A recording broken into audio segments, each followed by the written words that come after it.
오늘 말씀의 제목이 무엇으로 심든지 그대로 거두리라. 우리 추수의 계절에 맞는 말씀으로 한번 정해봤습니다. 어제 우리 회우와 함께 추수감사절 디스플레이 관계로 좀 회의를 하는데요. 이제 추수를 하기 직전에, 그런 탈곡하기 전에 알곡이 착 붙어있는 그런 벼를 좀 구해다가 여기 장식했으면 좋겠다, 이런 얘기가 갑자기 나오게 됐어요.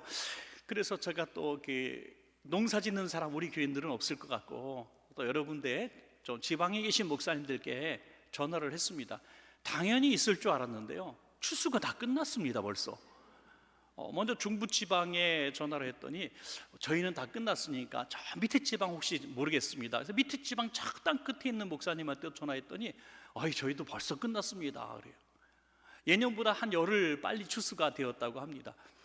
여러분, 파종 이제 벼이삭을 이제 처음에 파종할 때에 보통 5월에서 6월 사이에 파종을 한다고 그럽니다.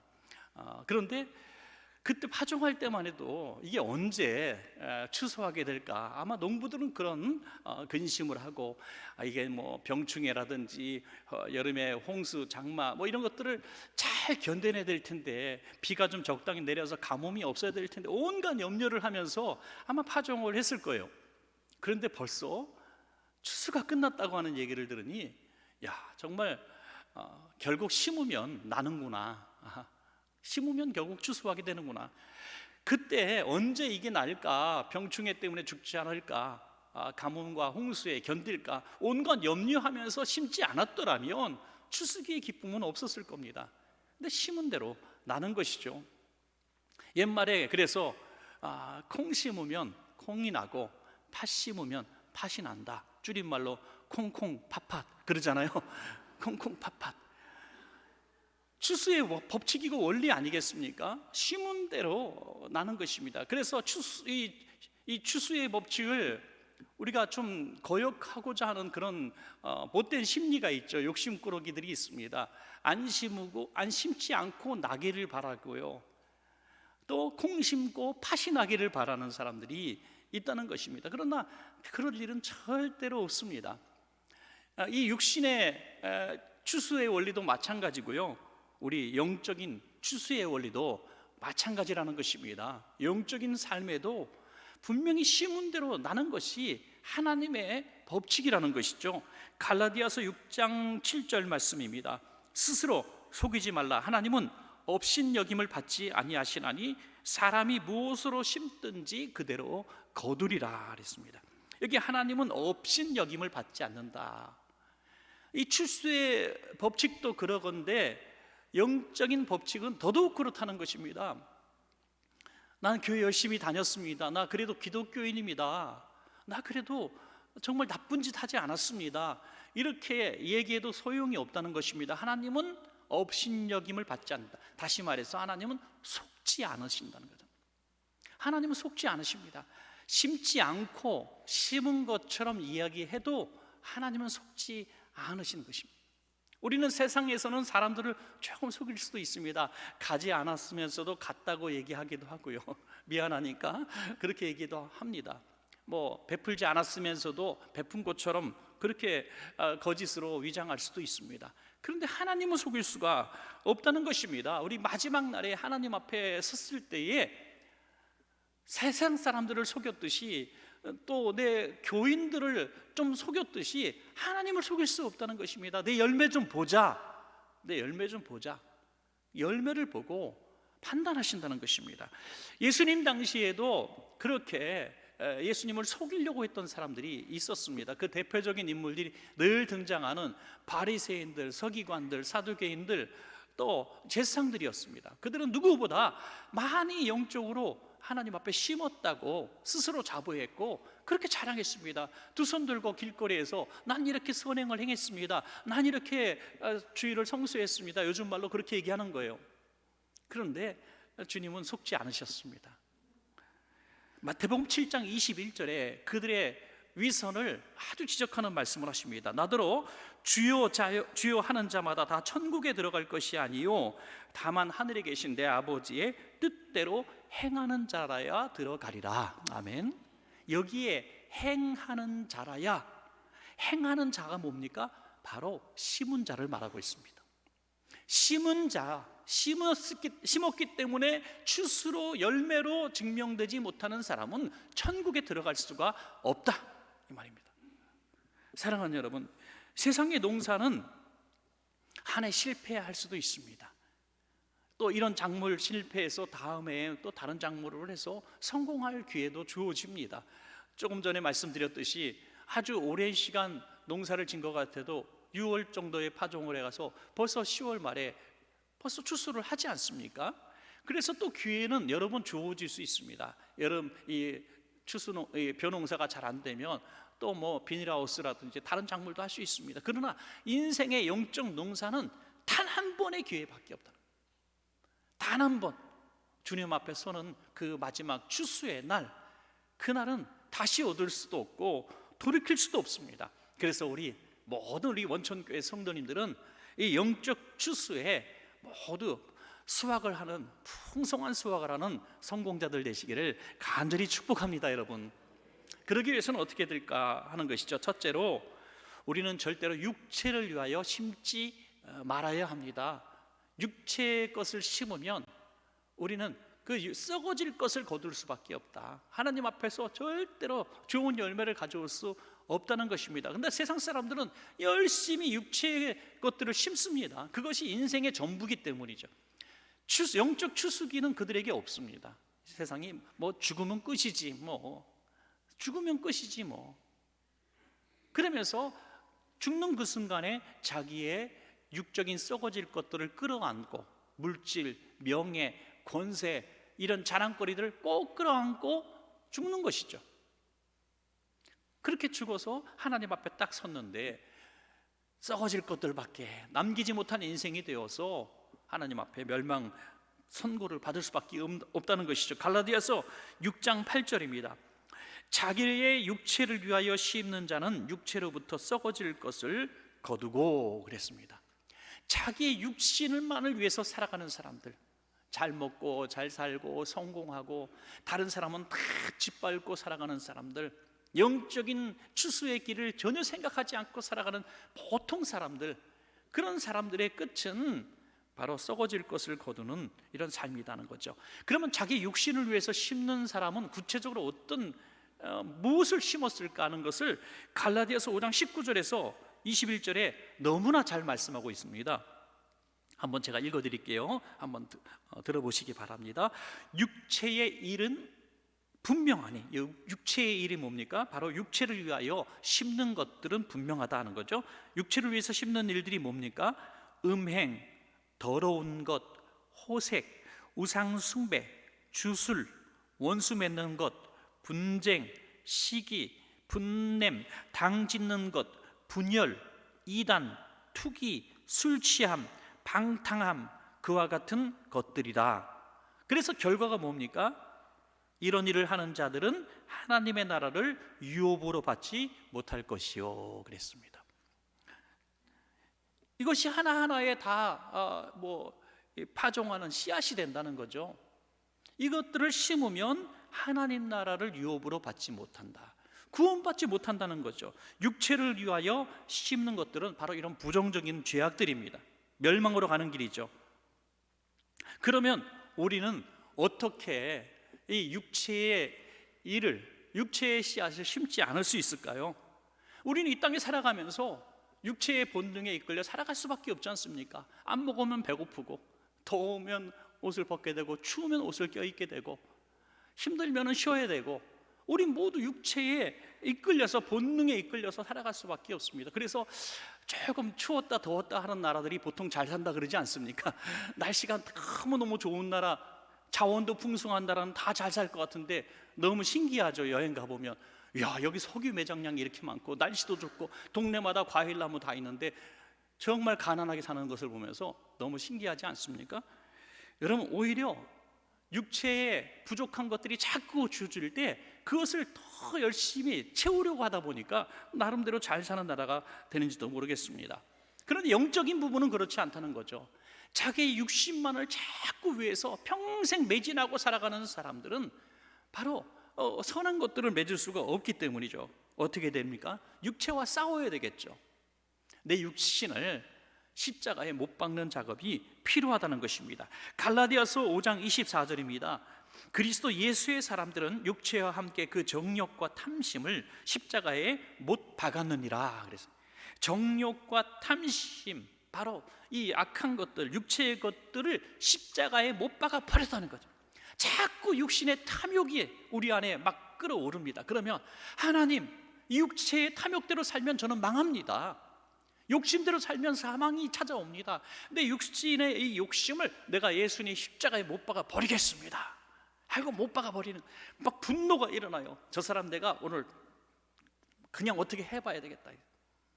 우리 후배 목사님 한 분이 너무너무 교회에서 힘들게 하는 성도가 있어서 너무너무 그냥 괴로워가지고 막 정말 별의별 고민을 다 했대요. 어떻게 내가 한바탕 하고 나갈까? 싸우고 나갈까?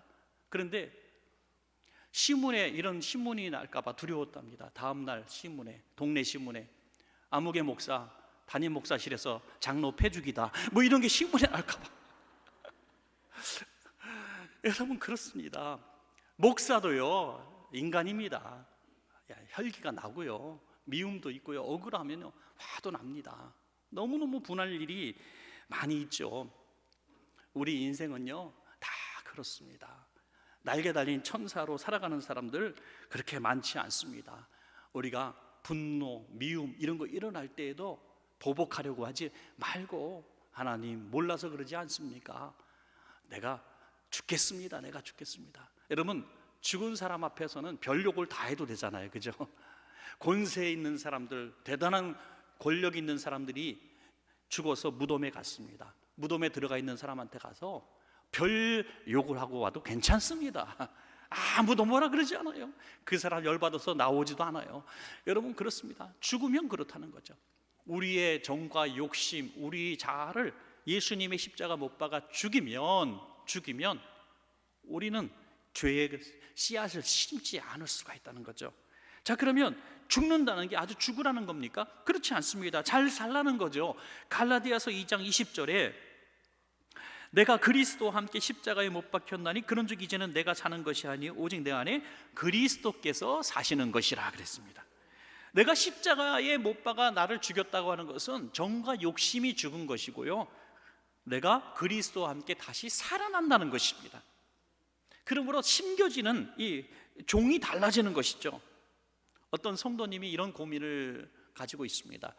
예수 믿기 전에는 그냥 인생이 다인 줄 알고, 그냥 자녀가 잘 되는 게 다 알고, 내가 부자가 되는 게 다 아니죠, 건강이 최고인 줄 알고 살았는데, 예수 믿고 나서 주님을 알고 나니까 보다 고상한 삶의 꿈들이 생긴 것이죠. 그리고 죽음 이후에 또 영원한 하나님 나라라고 하는 정말 세상의 어떤 것으로도 대체할 수 없는 그 즐거움과 소망을 가지게 되었습니다. 그래서 너무 행복하고 즐거웠대요. 그런데 한동안 신앙생활 한 다음에 자기 자신을 돌아보며 너무 깜짝 놀랐다는 것입니다. 자기 안에 마음의 변화, 심령의 변화, 생각의 변화는 분명히 일어났는데 삶의 습관은 하나도 변한 것이 없다라는 거죠.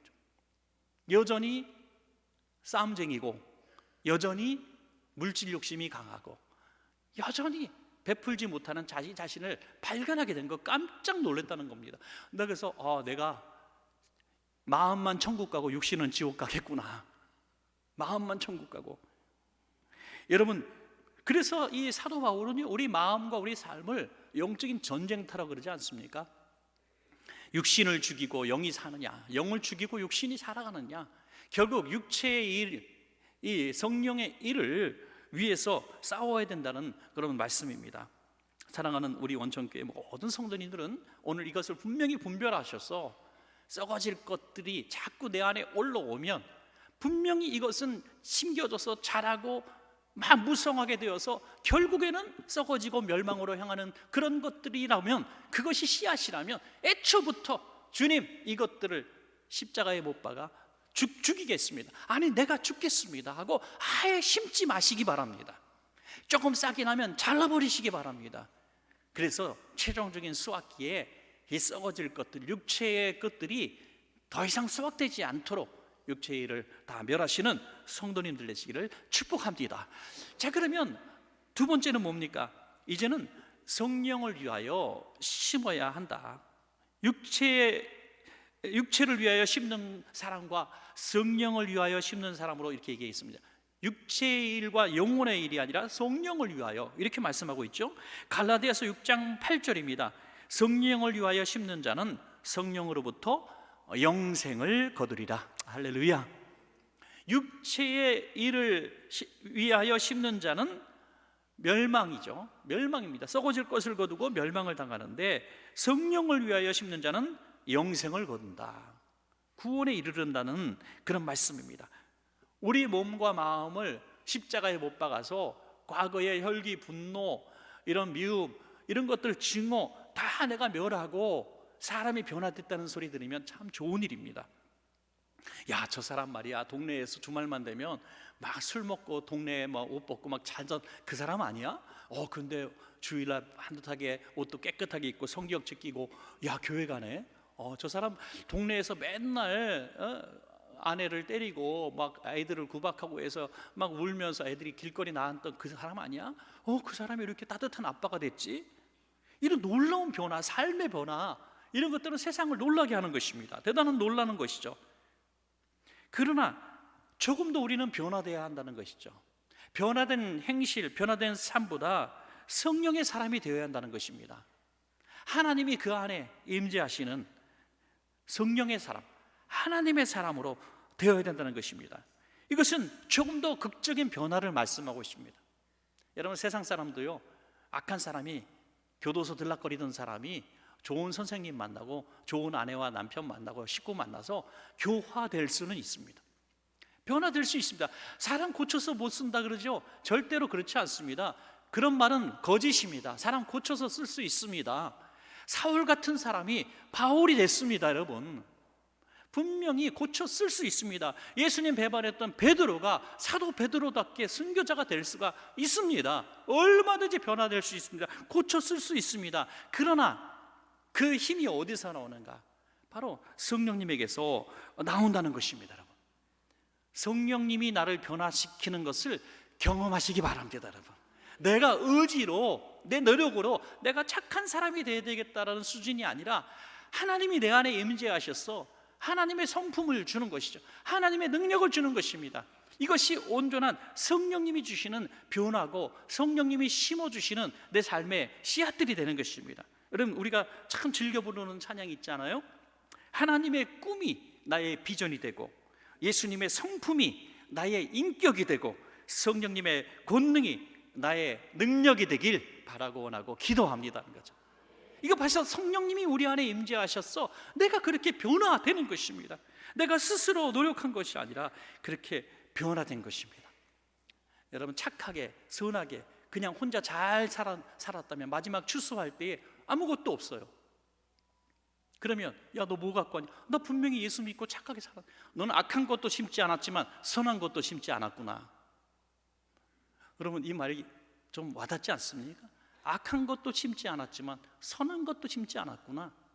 그냥 너 혼자 그냥 믿는 척하고 혼자 열심히 신앙생활 했는데 악한 일도 안 했지만 선한 일도 없네 라고 말씀하실 것이죠. 자, 그럼 마지막으로 우리는 어떻게 해야 될까요? 세 번째로 성령을 위하여 심어야 하는데요, 그 방법이 무엇인가 하는 것이죠. 자, 갈라디아서 6장 9절에서 10절입니다. 제일 중요한 말씀이니까요, 우리 한번 같이 읽어볼까요? 시작. 우리가 선을 행하되 낙심하지 말지니 포기하지 아니하면 때가 이름에 거두리라. 그러므로 우리는 기회 있는 대로 모든 이에게 착한 일을 하되 더욱 믿음의 가정들에게 할지니라. 아멘. 두 가지를 말씀하고 있죠. 두 가지를 말씀합니다.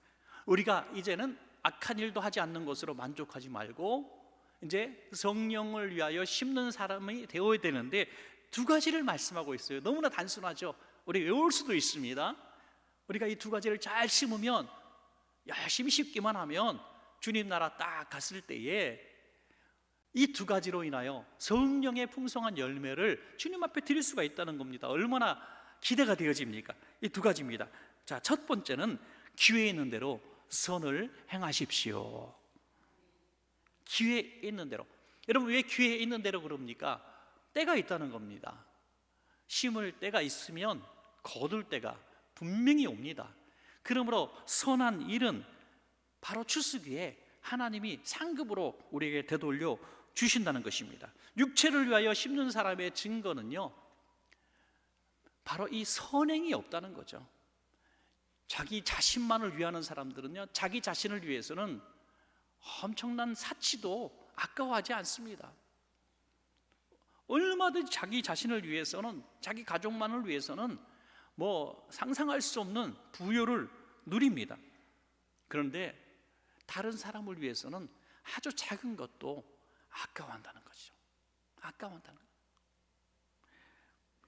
참 안타까운 그런 분들이 있어요. 제가 봐도 생활 수준이나 삶의 수준은 아주 부유한데 하나님 앞에 드리는 것은 너무너무 작은 분도 있고요. 어떤 분은 삶이 보면 참 어려운데 늘 주변에 베푸는 삶을 사는 사람들도 보게 되는 겁니다. 이것은 삶의 수준과 상관이 없는 겁니다. 삶의 목적, 심는 것이 자기 육체만을 위해서 심는 사람은 당연한 그렇게 결과고요, 영혼의 때를 바라보면서 성령을 위해 심는 사람의 당연한 모습이라고 저는 보여주는 것이죠. 이상할 것도 없고 책망할 것도 없고 칭찬할 것도 없는 것입니다. 은행에다가 열심히 돈 벌어서 매일매일 저금하는 사람이 있다고 봅시다. 아이고 미련한 놈, 은행만 배부르네, 이런 사람이 있습니까? 아니에요. 야, 저 사람 정말 성실하게 사네, 나중에 부자 되겠네. 육신의 일도 그렇다는 거죠. 우리가 영적인 눈으로 딱 바라보면, 그렇게 선한 일을 기회 있는 대로 행하는 사람을 바라보면, 이야, 저 사람 하나님 나라에서 큰 칭찬 받겠네, 이렇게 보아야 한다는 것입니다. 그것이 당연한 것 아니겠습니까? 그 기회는요, 우리에게 하나님이 때때로 주십니다. 그냥 비유를 하자면, 내 가까운 분이 갑자기 너무너무 몸이 아픈데 병원 갈 돈이 없습니다. 약 하나 살 돈이 없어요. 그러면 내가 이거 약 한 몽지 사줄까? 병원 한번 데려갈까? 내 마음속에 혼란이 일어나. 아이고, 그러면 이렇게 생각하죠. 나도 아파 죽겠는데, 나도 병원 못 갔는데 아이고, 나도 영양제 한번 먹어보지도 못했는데, 맞아보지도 못했는데 내가 저 사람까지 신경 써야 돼? 아이고, 우리 애들 막 이렇게 소고기라도 한번 사주지도 못했는데 저 사람 신경 써. 이렇게 내 마음 안에 육체를 위해서 심는, 다시 말해서 내 자신의 삶만을 위해서 심는 싸움과 영적인 일, 선한 일을 하는 이런 싸움이 여기서도 일어나는 거예요. 어디다가 파종할까 싸움이 일어나는 거죠. 그런데 그 기회는 순간적으로 지나가 버린다는 거예요. 그 기회가 지나갔어요. 다음 주 봤더니 너무 건강해졌어. 왜 그랬냐? 아이고, 우리 구역 식구가 나 병원 데려가서 치료해 줬어요. 아이고, 놓쳐버렸네. 학비도 그렇어요. 학비도. 우리 교회 청년도 제게 그런 감동의 편지를 준 청년들이 있어요. 너무너무 고맙죠. 고등학교 때 힘들 때 목사님 이렇게 도와주셔서 감사합니다, 이런 편지를 받으면 너무 고마워. 지금은요, 아주 대그입어서 월급도 엄청 받고요, 아주 11조도 많이 내고 아주 잘 살아요. 지금 제가 20만 원, 30만 원 준다고 그 친구가 받기나 하겠어요? 그때 너무 어려울 때, 너무 힘들 때 그걸 가지고 자기 평생의 신앙의 기쁨으로 아는 거죠. 감사로 여기고 있다는 거죠. 여러분, 그렇습니다. 장학금도 대줄 때 기회가 있어요. 여러분, 우리 학생들, 청년들 지금 막 우리가 다음 세대 하는데요, 말로만 다음 세대 하면 안 됩니다. 여기에 합당한 관심과 재정적 투자도 해야 합니다. 여러분, 자꾸 부어줘야 됩니다. 기회가 지나가면 아무 소용이 없어요. 다 커버립니다. 그리고 이 시대에 젊은이가 없구나, 이 시대에 정말 예수 믿는 청년들이 없구나, 그러면 안 된다는 거죠. 주일학교에 더 관심을 가져야 그 주일학교 학생이 청년이 되는 것이죠, 여러분. 그래서 우리는 이 선행의 씨앗을 심기는 법을 교회에서 배워야 될 줄로 믿습니다. 또 가정에서 배워야 될 줄로 믿습니다. 디모데의 믿음을 칭찬할 때에 사도 바울은 이렇게 칭찬합니다. 너 외할머니 로이스와 어머니 유니게의 믿음을 그대로 받았구나. 심은 거예요. 신앙도 심은 거예요. 착한 삶도 심은 겁니다. 부모가 심은 것 그대로 내가 어려서부터 성경을 배웠구나, 이게 다 부모님 할머니로부터 내려왔다는 거죠. 이렇게 만들어진 아이들은 자라서 계속 일생 동안 성령을 위하여 심는 사람이 될 수 있습니다. 착한 사람이 될 수가 있는 것이죠. 그런데 주지 못한 사람, 주는 것을 본 적도 없는 사람, 부모님으로부터 그런 것을 배워보지 못한 사람은요, 자기만 알아요. 자기만.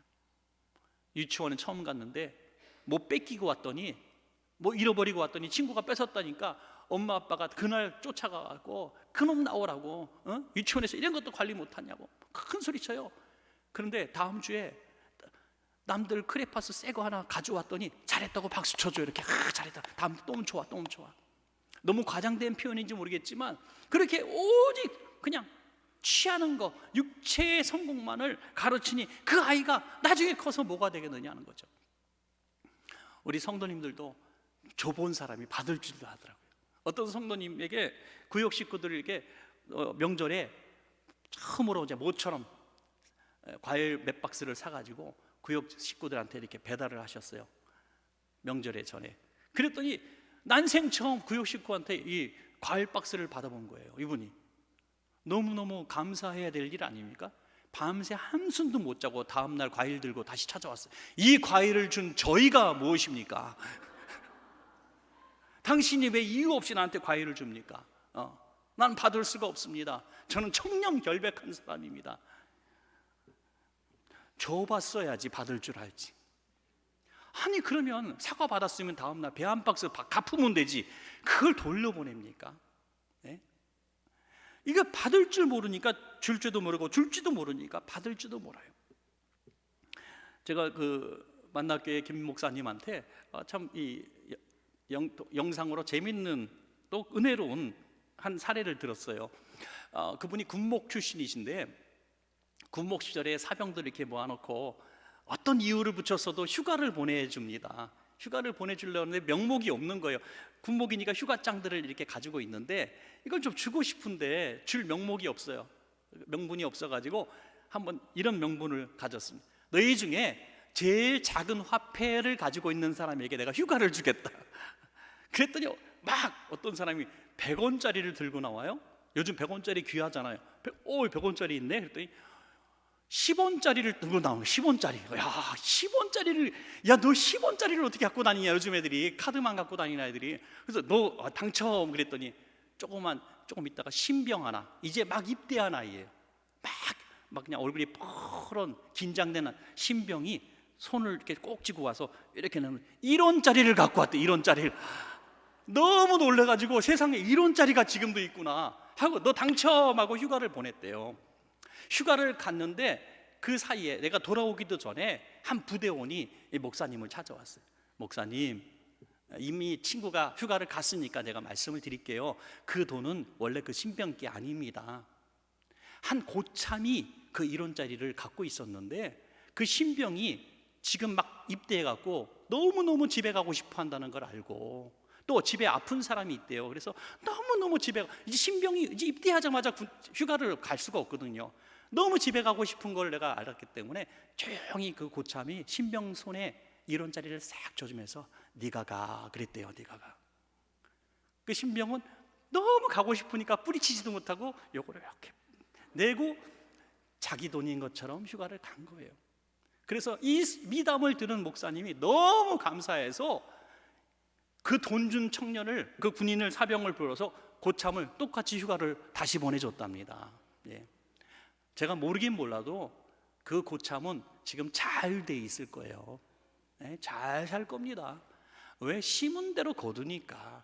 그렇게 군인이 제일 가고 싶은 게 휴가입니다. 휴가보다 좋은 게 없거든요. 그런데 그 좋은 휴가를 신병, 사병에게 싹 아무도 모르게 양보할 줄 아는 친구라면 얼마나 그 친구 주변에 친구가 많을까? 안 봐도 다 보입니다. 얼마나 그에게 은혜 입은 사람이 많을 것이며 얼마나 그를 사랑하는 사람이 많을까? 여러분, 세상 삶도 그런데 영적인 일도 그렇다는 것입니다. 날마다 선행의 씨앗을 심을 기회를 놓치지 마시고 할 수 있는 대로 선행을 베푸시기를 바랍니다. 여러분, 작은 친절. 저는 우리 교회 성도님들에게 정말 이 말씀을 꼭 드리고 싶었어요. 우리 교회는 너무 분위기가 좋은 교회예요. 그래서 좀 사랑은 무례히 행치 않는다, 그 말을 저는 너무너무 좋아요. 엘리베이터를 한번 타도 먼저 타세요. 먼저 타세요. 두세 번 하면 나타난 얘기가 없어서 세 번 놓치면 열받기도 하죠. 그렇지만 그렇게 하는 거예요. 문 탁 열어줄 때 좀 한번 좀 대기도 좀 해주고요. 식사할 때 좀 새치기도 하지 말고 먼저 양보도 좀 해주시고요. 아주 작은 친절, 작은 예절 같지만 이것이 선행이 될 수가 있는 것이죠. 아주 작은 선행들, 이런 선행들을 통해서 우리에게 하나하나 자꾸 성령의 것들이 심어지는 것입니다. 나중에 그것이 나가 이렇게 많이 심었어? 나도 모르는 정도 심겨지게 되고 그것이 풍성한 열매가 되어 영적 육적인 복이 될 줄로 믿습니다. 여러분, 육신의 선한 일도 중요하지만 더 선한 일이 뭘까? 이 세상을 살아가면서 최고로 우리가 이웃에게 선행을 베풀 수 있는 선행이 뭘까? 여러분, 정답이 있죠? 영혼 구원인 줄로 믿습니다. 영혼 구원이에요. 쌀을 주면 몇 끼 식사는 되겠죠. 약을 주고 병원에 데려가면 생명의 좀 연장도 될 수 있겠죠. 하지만 영혼의 구원, 영혼의 추수기에 영적인 영원한 생명을 선물로 준다는 것은 전도밖에 없습니다. 전도밖에 없습니다. 제가 막 전도 설교, 부흥의 설교 이런 거를 잘 하지 않습니다. 그렇지만 여러분, 내가 너무 사랑하고 내가 그분에게 뭔가 주고 싶고 내가 관심 있는 사람이라면 그가 예수 믿는 사람인지 아닌지부터 먼저 봐야 합니다. 제일 소중한 거기 때문에. 한 번은 목사님들 이렇게 모였는데 식사를 하는데 핸드폰 이렇게 쭉 올려놓고 식사하는데 너무너무 핸드폰 케이스가 다 낡아가지고 정말 버려야 될 것 같은 걸 끼고 있는 친구가 있더라고요. 너무너무 속상했는데 그냥 모르는 척하고 카톡으로 10만 원을 제가 이렇게 한번 살짝 보냈어요. 다른 이유로 그냥 돌아가는 길에 차비로 쓰세요 이렇게 보냈는데 이 친구가 왜 주세요? 이런 걸 도대체 왜 주세요? 그러면서도 너무 기뻐하더라고요. 여러분, 우리가 눈에 보이는데 마음이 너무 아프잖아요. 그냥 어떻게 이렇게 초라하게 살까? 어떻게 이렇게 힘들게 살까? 그럴 때 마음이 동하면 그냥 다른 방법으로도 도와주면 되는 거예요. 그런데 이것보다 더 중요한 일은 그가 영혼의 누더기로 살아가고 있는가? 그가 영혼이 지금 지옥 가고 있는데 그걸 모른 척하고 살아간다면 이거는 정말 안 되는 일입니다. 여러분, 목숨 걸고 그 영혼을 붙들어서 같이 천국 가야 합니다. 이것이 가장 큰 선행인 줄로 믿습니다. 여러분, 왜 수많은 사람들이 복음의 불모지에 가서 목숨을 걸었습니까? 19세기 이 서부 아프리카 쪽에서 한 영국 선교사님들이 파송이 됐는데 79명이 파송됐습니다. 20년 사이에 정확히 18년 사이에 79명이 파송이 됐는데 살아남은 사람이 14명이랍니다. 14명. 79명이 파송돼서 18년 만에 14명 살았어요. 살해당하고 병으로 죽고 사고로 죽고 다 죽었어요. 평균 수명 8년. 그럼에도 불구하고 그들이 왜 그 땅을 갔을까요? 왜 대한민국에 왔을까요? 조선 땅에 왔을까요? 바로 영혼 구원이 무엇보다 소중하기 때문에 선행의 성령의 씨앗을 심으러 온 것입니다. 그 열매를 지금 우리가 먹고 있는 것입니다. 우리가 오늘 심지 않으면 100년 후에는 없습니다. 여러분, 우리도 열심히 영혼 구원의 씨앗을 파종해서 그들의 후손까지 다 주님 안에 수확되기를 축원합니다. 자, 마지막 하나는요, 낙심하지 말아야 한다는 거죠. 낙심하지 마십시오. 성령을 위하여 심는 방법, 첫 번째는 귀에 있는 대로 선행, 육신의 선행과 복음의 선행을 베푸는 것이고요. 그러나 두 번째는 반드시 이루어지기 때문에 낙심하여 포기하지 말지니. 마귀는 심지 않게 하고 자라도록 돕지 못하게 합니다. 선한 일을 할 때에는요, 이 육신의 선한 일도 영적인 선한 일도 항상 낙심할 만한 일들이 생깁니다. 낙심할 만한 일이 생깁니다. 어떤 분이 어려운 가운데서도 이렇게 물질로 헌신하고 하니까 주변에 어떤 사람이 이러더래요. 같이 예수 믿는 사람이, 야, 니나 좀 잘 살아라 그러더래요. 니나 좀 잘 살아라. 니나 좀 잘 살아라. 한번 좀 들어봐야 될 줄로 믿습니다. 이런 소리 한번 들어봐야지, 그죠? 당신이나 좀 챙기시오. 당신이나 좀 먹어요. 식사할 때 보면 모처럼 진수성찬을 놓고 먹을 때 보면 엄마들은요, 애들 챙기고 남편 챙기고 시부모님 챙기고 막 그렇습니다. 그러면 당신도 좀 먹어, 엄마도 좀 드세요, 이렇게 얘기하는 사람 한 명도 없어요. 그죠? 그래도 그냥 계속 이렇게 합니다. 왜? 그것이 더 행복하기 때문이죠. 여기서 시험 드는 사람 엄마라고 할 수가 없겠죠. 그렇죠? 그러나 또 가족들이 챙겨주지 않으면 그것도 섭섭하긴 할 겁니다. 여러분, 우리 영적인 이 헌신도 마찬가지라는 거예요. 심는 것도 마찬가지라는 거예요. 우리가 심을 때 주변에서 절대 칭찬하거나 격려하거나 그러지 않습니다. 당신도 내가 좀 도와줄게 하는 사람 없습니다. 그러나 마지막 날에 보자는 거죠. 마지막 날에 낙심하지 말고 포기하지 말고 계속 심는 거예요. 계속 심는 거예요. 마지막 때가 이름에 거두리라 그랬습니다. 그래서 우리는 이 선한 기회인들의 선한 파종을 할 때는요, 눈물 흘리면서 파종하게 되는 거죠. 시편 126편에 보니까 고국으로 돌아왔습니다. 고국으로 돌아왔는데 보니까 폐허가 된 땅밖에 없어요. 집도 없고요, 성도 없고요, 성전도 없고요, 먹을 것도 없고 전쟁터고 공격받고 있습니다. 그때 그들은 눈물을 흘리며 기도하고 집을 짓고 성전을 짓고 농사를 졌어, 또 국방을 지켰습니다. 여러분, 그럴 때 주신 말씀이 뭡니까? 시편 126편 5절에서 6절입니다.